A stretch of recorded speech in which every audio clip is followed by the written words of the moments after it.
Dear student, इससे पहले वाली प्रीवियस वीडियो में मैंने आपको आरबीएससी बुक का उदाहरण नंबर 2 करवाया था। उस उदाहरण नंबर 2 में मैंने आपको पी एंड एल एप्रोप्रिएशन और साथ में स्थायी विधि से पार्टनर कैपिटल और पार्टनर करंट बनाना सिखाया था। और जबकि उदाहरण नंबर 1 में ओनली हमने पी एंड एल एप्रोप्रिएशन बनाना सीखा था, तो 1-2 में क्या चेंज आया था? उदाहरण नंबर 1 में आपने पार्टनर कैपिटल या पार्टनर करंट नहीं बनाया था, जबकि उदाहरण नंबर 2 में पी एंड एल एप्रोप्रिएशन के साथ हमने उदाहरण नंबर 1 ये क्या पी एंड एल एप्रोप्रिएशन के साथ हमने पार्टनर कैपिटल और पार्टनर करंट ये दोनों बनाए। ठीक है, इस उदाहरण नंबर 3 में हमें देखिए क्या कह रहा है कि लाभों का बंटवारा दिखाना है। तो देखिए लाभों का बंटवारा मैंने आपको बताया था स्टूडेंट, जब भी लाभों का बंटवारे की बारी आए या लाभों का बंटवारा दिखाइए या लाभों का विभाजन दिखाइए या लाभ हानि नियोजन खाता बनाइए, तो हमें क्या बनाना है? हमेशा पी एंड एल एप्रोप्रिएशन। तो एग्जाम्पल नंबर 3 पेज नंबर 9 को पढ़िए आप। वो देखिए क्या कह रहा है कि एक्स और वाई साझेदार हैं, यानी दो साझी हैं, जिनका लाभ विभाजन अनुपात 3:2 है, यानी लाभों को किस अनुपात में बांटते हैं? 3:2 में। और उनकी पूंजी कितनी दे रखी है? 2 लाख और 1 लाख। कहता है कि निम्न दशाओं में, यानी हमें इस क्वेश्चन को 5 स्टेप में अलग अलग प्रकार से हमें 5 कंडीशन दी गई है और अलग अलग कंडीशन के अकॉर्डिंग हमें इसको क्या करना है? सॉल्व करना है।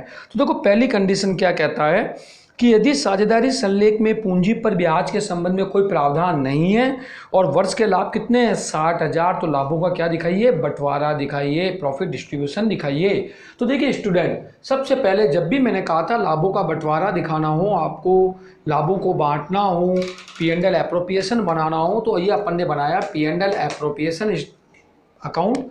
और ये पर्टिकुलर जो अपन करते हुए आए हैं स्टूडेंट, और ये अमाउंट, फिर पर्टिकुलर और ये अमाउंट, और ये स्टूडेंट डी आर और सी आर। मैंने आपको कहा था स्टूडेंट, जब भी आप पी एंड एल एप्रोप्रिएशन बनाओगे, इसमें सबसे पहले क्या ट्रांसफर होते हैं? नेट प्रॉफिट ट्रांसफर होता है, जो आपको कहाँ दिया हुआ रहेगा? क्वेश्चन में दिया हुआ रहेगा। तो देखिए आपको दिया हुआ है क्वेश्चन के अंदर कि वर्ष के लाभ कितने हैं? 60,000। इसको यूं कि यूं अपन क्या करते हैं? ट्रांसफर कर देते हैं कहाँ? पी एंड एल एप्रोप्रिएशन के सी आर में। उदाहरण नंबर 1 उदाहरण नंबर 2 में भी अपन ने यही किया था। बाय नेट प्रॉफिट कोष्टक में पी एंड एल कितने रुपए? 60,000। अब स्टूडेंट ये कह रहा है पूंजी पर ब्याज देना ही नहीं है, क्योंकि स्पष्ट कह रहा है कोई प्रोविजन नहीं है पूंजी के ब्याज के संबंध में। जब कोई प्रोविजन ही नहीं है तो अपने को पूंजी पर ब्याज देना भी नहीं है। इसका मतलब पूंजी पर ब्याज नहीं देना है तो मेरे पास प्रॉफिट कितना है? 60,000। ये पूरा का पूरा क्या हो जाएगा? एक्स और वाई में डिस्ट्रीब्यूशन हो जाएगा। और अगर ये कहता पूंजी पर ब्याज देना है इतना %, तो पहले इसमें से पूंजी पर ब्याज देते डी आर में लिख के, और जो बाकी का बच जाता रिमेनिंग हो जाता उसको क्या करते हैं? अपन बांट देते। यहाँ नहीं है तो पूरा का पूरा बांट दें। तो यहां पे क्या लिख दूं मैं? 2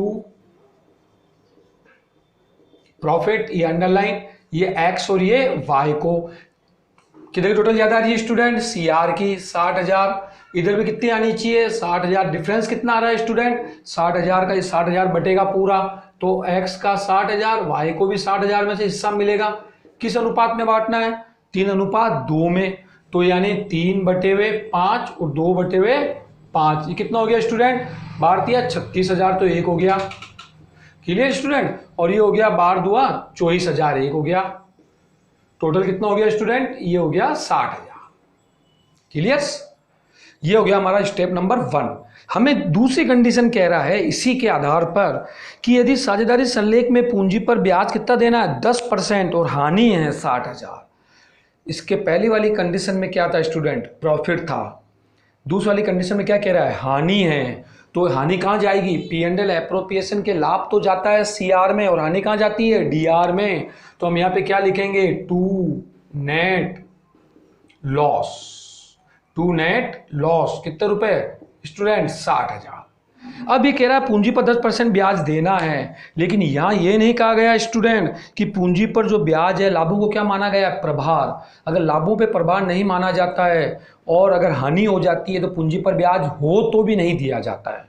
यानी इसका मतलब पूंजी पर ब्याज हमेशा किस किस किस किस कंडीशन में दिया जाता है? जब प्रॉफिट हो तो दिया जाता है, और अगर प्रॉफिट नहीं है और लॉस हो गया तो पूंजी पर ब्याज देना भी हो तो भी नहीं देंगे।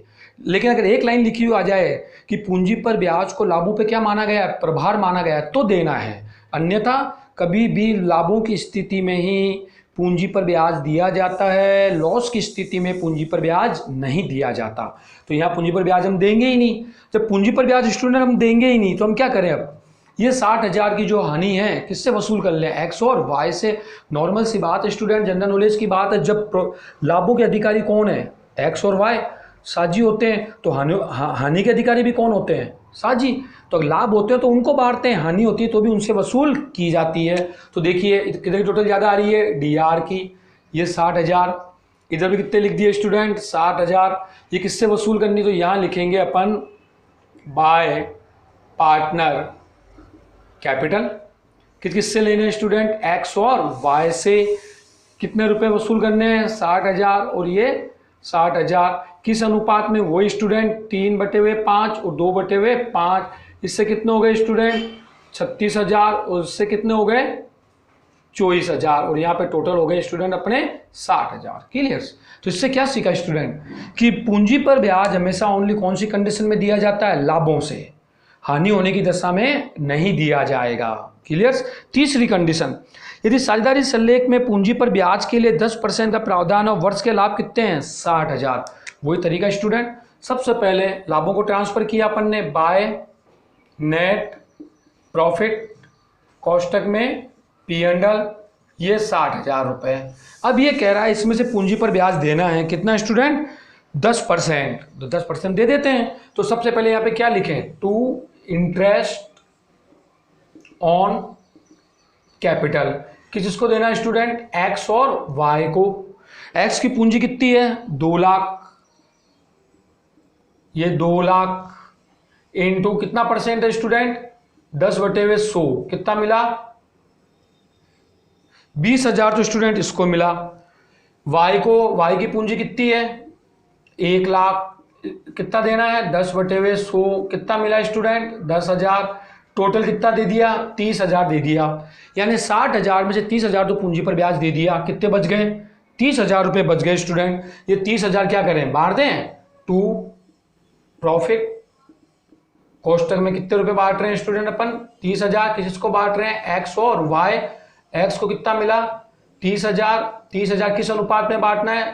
3/5 और 2/5। 3/5 और 2/5, यानी 5 संग 3 6 3 18,000 इसको मिला और 12,000 इसको मिला स्टूडेंट। कितने हो गए? 30। और दोनों तरफ की टोटल कर दी अपन ने 60,000। ये लीजिए स्टूडेंट। तो तीनों कंडीशन में क्या था स्टूडेंट? पहली कंडीशन में 60,000 प्रॉफिट था लेकिन पूंजी पर ब्याज देना ही नहीं है। जब देना ही नहीं है तो पूरा का पूरा प्रॉफिट बांट दिया। दूसरी कंडीशन में प्रॉफिट हुआ ही नहीं स्टूडेंट, हुआ क्या है? लॉस हुआ है। और कह रहा है पूंजी पर ब्याज दो। तो कभी भी हानि होने पर पूंजी पर ब्याज नहीं दिया जाता, चाहे क्वेश्चन लिखा हुआ हो या मत लिखा हुआ हो। तो इसका मतलब ये 60,000 अपन ने इनसे वसूल कर लिए। तीसरी कंडीशन में कह रहा है 60,000 लाभ हुआ, पहले पूंजी पर ब्याज दो, दे दिया। जो बाकी का लाभ बचा क्या किया? दोनों में 3:2 में बांट दिया। चौथी कंडीशन, यदि साझेदारी संलेख में पूंजी पर ब्याज के लिए 10% प्रति वर्ष का प्रावधान है तथा वर्ष के लाभ कितने हैं? 18,000। तो स्टूडेंट चौथी कंडीशन में पहले मैंने प्रॉफिट ट्रांसफर कर दिया बाय नेट प्रॉफिट, कोष्टक में पी एंडल 18,000। अब ये कह रहा है स्टूडेंट लाभ तो हुआ है, देखिए लाभ हुआ भी 18,000 और पूंजी पर क्या देना है? ब्याज भी देना है 10%। तो एक बात बताओ स्टूडेंट, पूंजी ब्याज हमेशा किस पे दिया जाता है? प्रारंभिक पूंजी पर। ओपनिंग कैपिटल कितनी है? एक की तो 2 लाख, इसको कितना मिल रहा था? 20। इसको कितना मिल रहा था? 10। पूंजी पर ब्याज देना तो है मुझे 30,000 और लाभ कितने हैं? 18,000। पॉसिबल है? नहीं है ना। लाभ तो है कम और पूंजी पर ब्याज क्या आ रहा है? ज्यादा। तो ऐसी स्थिति अगर आ जाए स्टूडेंट कि लाभ तो हो लेकिन पूंजी पर ब्याज जो है लाभों से क्या आ जाए? ज्यादा आ जाए, तो ऐसी स्थिति में आपको स्टूडेंट क्या करना है कि जो लाभ हैं वो निर्धारित अनुपात में नहीं बांटने, 3:2 में, पूंजी के अनुपात में, पूंजी पर ब्याज के अनुपात में बांटने हैं। कैसे स्टूडेंट? देखिए इसकी पूंजी, इसका कितना था लाभ? पूंजी पर ब्याज 20,000। इसका कितना था?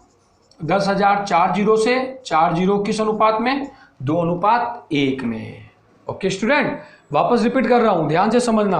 अगर लाभ तो हो कम और पूंजी पर ब्याज देना है लेकिन लाभों से क्या आ रहा है, ज्यादा आ रहा है। तो ऐसी स्थिति में क्या करते हैं, जो हमारे पास लाभ हैं उन लाभों को हम क्या करते हैं, पूंजी पर ब्याज के अनुपात में बांट देते हैं।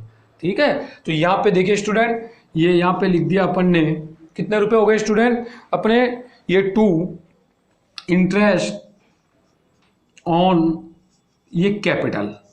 क्लियर स्टूडेंट, किस उसको मिलना है, एक्स और वाई। ये 18,000 इंटू किस अनुपात में, 2/3, और ये 18,000 इंटू 1/3 कितना हो गया स्टूडेंट्स का, तो 3 छंग 18, 6 दूनी 12,000 और ये 6,000 और ये टोटल 18, और यहाँ पे भी स्टूडेंट 18,000 और यहाँ पे भी स्टूडेंट ये 18,000 कंप्लीट। तो स्टूडेंट्स में क्या सीखा कि प्रॉफिट भी है अपने पास लेकिन पूंजी पर ब्याज जो है प्रॉफिट से क्या आ रहा है, ज्यादा आ रहा है। तो ऐसी कंडीशन में क्या करते हैं कि इस प्रॉफिट को निर्धारित लाभ अनुपात में न बांटकर इसको क्या करते हैं, उनके जो ब्याज की जो कैलकुलेशन आ रही है जितना जितना देना है उसका अनुपात निकाल के बांट देते हैं। 5वीं कंडीशन लास्ट, यदि साझेदारी संलेख में पूंजी पर ब्याज 10% प्रति वर्ष का प्रावधान है और वर्ष के लाभ कितने हैं, 18,000। तरीका वही स्टूडेंट, पहले बाय नेट प्रॉफिट कोष्टक में पी एंड एल 18,000 और कह रहा है पूंजी पर क्या देना है स्टूडेंट, ब्याज देना है। तो अगर देखा जाए स्टूडेंट तो 18,000 वही वाली कंडीशन हो गई ये वाली, लेकिन नीचे एक लाइन दी हुई है, पूंजी पर ब्याज को लाभों का क्या माना गया है, प्रभार माना गया है। यानी अगर ये लिखा हुआ आ जाए कि पूंजी पर ब्याज को लाभों का प्रभार माना गया है तो ऐसी कंडीशन में पूंजी पर ब्याज पूरा का पूरा देना है। अगर ये लाइन नहीं होती तो ये कौन सा स्टेप बन जाता, चौथा नंबर का स्टेप बन जाता।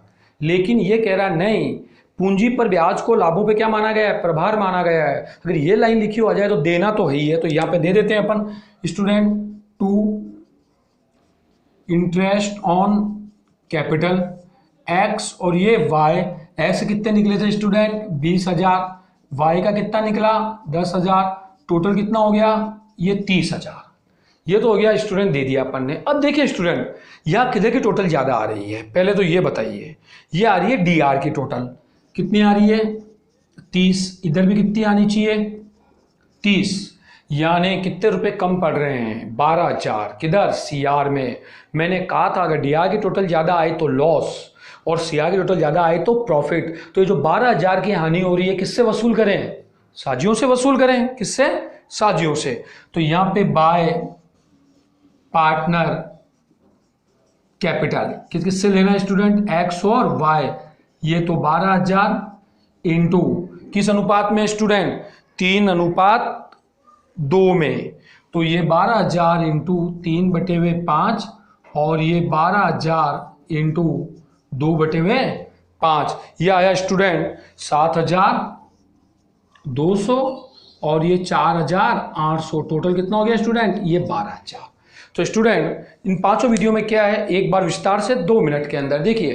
पहली वीडियो में क्या था स्टूडेंट, प्रॉफिट है मेरे पास 60,000 और कह रहा है पूंजी पर ब्याज देना ही नहीं है। जब देना ही नहीं है तो जितना भी प्रॉफिट है पूरा पूरा अपन ने क्या किया, डिस्ट्रीब्यूशन कर दिया। दूसरी कंडीशन में ये कह रहा है कि पूंजी पर ब्याज देना तो है लेकिन फर्म को प्रॉफिट नहीं हो गया, क्या हो गया, लॉस। अगर लॉस हो गया स्टूडेंट 60,000 का तो ऐसी स्थिति के अंदर लॉस होने पे कभी पूंजी पर ब्याज नहीं दिया जाता। तो इसका मतलब ये लॉस उनसे वसूल कर लिया अपन ने, बल्कि प्रॉफिट देने की जगह उनसे लिया है। तीसरी कंडीशन कह रहा है स्टूडेंट कि प्रॉफिट तो है 60,000 और अपन को पूंजी पर क्या देना है, ब्याज। तो पूंजी पर ब्याज दे दिया और जो बाकी का बचा अपन ने क्या किया, बांट दिया। चौथी कंडीशन में कह रहा है प्रॉफिट तो 18,000 और पूंजी पर कितना दे दो, 10% ब्याज। तो ऐसी स्थिति में स्टूडेंट क्या हो रहा है, पूंजी पर ब्याज प्रॉफिट से क्या आ रहा है, ज्यादा आ रहा है। अगर प्रॉफिट पर ब्याज पूंजी पर ब्याज प्रॉफिट से ज्यादा आ जाए तो इस स्थिति में क्या करते हैं, ब्याज के जो ब्याज आया उसके अनुपात में लाभों को बांट देते हैं। और 5वीं कंडीशन में स्टूडेंट क्या कह रहा है कि लाभ तो 18,000 और पूंजी पर ब्याज भी देना है, लेकिन साथ में क्या लिखा हुआ गया, ब्याज को लाभों पे क्या माना गया है, प्रभार माना गया है। अगर लाभों पे प्रभार आ जाए तो फिर पूरा का पूरा देना है 30,000, जो बाकी का डिफरेंस आया वो साजियों से क्या कर लिया, वसूल। तो स्टूडेंट उदाहरण नंबर 3 के जो भी नेक्स्ट सारे स्टेप थे मैंने आपको समझा दिए हैं। अगर आपको कहीं भी किसी भी प्रकार की कोई प्रॉब्लम क्रिएट होती है तो आप मुझसे कॉन्टेक्ट कर सकते हैं। उसके अतिरिक्त स्टूडेंट हमारे होम ट्यूशन भी अवेलेबल है।